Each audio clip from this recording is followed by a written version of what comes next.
Hello friends, welcome to Sheikha classes. നമുക്ക് magnetism matter എന്ന ചാപ്റ്ററിൽ ഒരു ഡയറക്ഷൻ വെച്ചുള്ള ഒരു ക്വസ്റ്റ്യൻ ഇന്ന് പരിചയപ്പെടാം.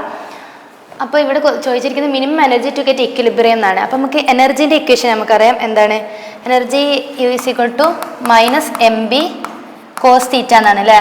കോസ് തീറ്റൻ്റെ വാല്യൂ എന്തായിരിക്കണം? Minimum energy U is equal to cos തീറ്റൻ്റെ വാല്യൂ 1 ആയിരിക്കണം. കോസ് തീറ്റൻ്റെ വാല്യൂ 1 എന്ന് പറഞ്ഞാൽ തീറ്റ എന്തായിരിക്കണം? 0 ആയിരിക്കണം.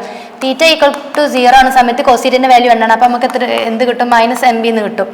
ഓക്കെ, അപ്പോൾ നമുക്കിതിന് ഈ എല്ലാ കേസിലും 4 കേസിൽ നമുക്ക് എന്താക്കാം, ഒരു തമ്മിലുള്ള ആംഗിൾ കാണാം. ഇങ്ങനെ മാഗ്നറ്റിക് ഫീൽഡും മാഗ്നറ്റിക് മൊമെന്റും തമ്മിലുള്ള ആംഗിൾ കാണാം. ക്വസ്റ്റ്യനിൽ പറഞ്ഞിട്ടുണ്ട് എന്താണ്, ബി പോസിറ്റീവ് സെഡ് ഡയറക്ഷൻ എന്ന് പറഞ്ഞിട്ടുണ്ട്. അപ്പോൾ ഇത് സെഡ് ആക്സിസ് ആയി കൺസിഡർ ചെയ്യുകയാണെന്നുണ്ടെങ്കിൽ നമുക്ക് ബി ഡയറക്ഷനിലാണ്. അപ്പോൾ ഇതിൻ്റെ കേസിൽ എങ്ങനെയാണ്?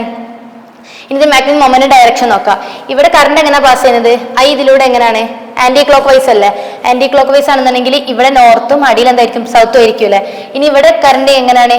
ഇവിടെ ക്ലോക്ക് വൈസ് ആണ്, അപ്പോൾ ഇവിടെ സൗത്തും ഇവിടെ നോർത്തും. ഇനി ഇവിടുത്തെ കേസിലോ ഇവിടെ ആന്റി ക്ലോക്ക് വൈസ് ആണ്, അപ്പോൾ ഇവിടെ നോർത്തും അതിന് ഓപ്പോസിറ്റ് സൗത്തും ആയിരിക്കും. ഇവിടുത്തെ കേസിൽ കറണ്ട് എങ്ങനെയാണ്? ഇവിടെ ക്ലോക്ക് വൈസ്, അപ്പോൾ ഇവിടെ സൗത്ത്, ഇതിൻ്റെ അടിയിലായിരിക്കും നോർത്ത്. നമുക്കറിയാം മാഗ്നറ്റിക് മൊമെന്റിന്റെ ഡയറക്ഷൻ എന്ന് പറഞ്ഞാൽ സൗത്ത് ടു നോർത്ത് ആണ് അല്ലേ. അപ്പോൾ ഇവിടെ magnetic field direction positive side ആക്സിസും ആൻഡ് ഇവിടെ നിന്ന് പറഞ്ഞാൽ സൗത്ത് ടു നോർത്ത് പറഞ്ഞാൽ ഇത്. അപ്പോൾ ഇവിടെ തമ്മിലുള്ള ആംഗിൾ എത്ര ആയിരിക്കും? ഇവിടെ തീറ്റ 0 ആയിരിക്കും അല്ലേ. അപ്പോൾ ഇവിടുത്തെ കേസിലോ ഇവിടെ 90 ആയിരിക്കുമല്ലോ, സൗത്ത് ടു നോർത്ത് പറഞ്ഞാൽ ഇങ്ങോട്ടല്ലേ. അപ്പോൾ ഇവർ തമ്മിലുള്ള ആംഗിൾ എത്ര ആയിരിക്കും? 90 ആയിരിക്കും അല്ലേ. ഇവിടുത്തെ കേസിലോ സൗത്ത് ടു നോർത്ത് പറഞ്ഞാൽ ഇങ്ങോട്ടല്ലേ. അപ്പോൾ ആംഗിൾ എന്തായിരിക്കും?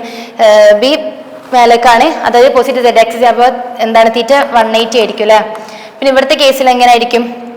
North to south, south to north അല്ല, അവിടെ നിന്ന് ഇങ്ങോട്ടേക്ക് വരുന്ന സമയത്ത് എന്തായിരിക്കും? അതും തീറ്റ എന്തായിരിക്കും?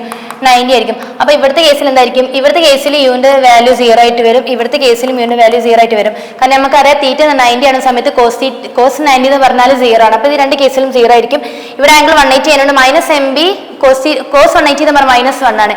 മൈനസ് എം ബി ഇൻറ്റു -1 എന്ന് പറഞ്ഞാൽ യുവിൻ്റെ വാല്യൂ ഇവിടെ എം ബി ആയിരിക്കും. പക്ഷേ ഇവിടുത്തെ കേസിൽ എങ്ങനെയാണ്? യുവിൻ്റെ വാല്യൂ എന്തായിരിക്കും? മൈനസ് എം ബി ആയിരിക്കില്ല, അതായത് കോസ് 0 എന്ന് പറഞ്ഞാൽ 1 ആണ്. അപ്പോൾ മൈനസ് എം ബി കോസ് 1 എന്ന് പറഞ്ഞ എത്ര? കോസ് 0 എന്ന് പറഞ്ഞ എത്ര? മൈനസ് എം ബി ആണല്ലോ. അപ്പോൾ ഏറ്റവും മിനിമം എനർജി ഏതാണ് കിട്ടുന്നത്? Option A is correct answer.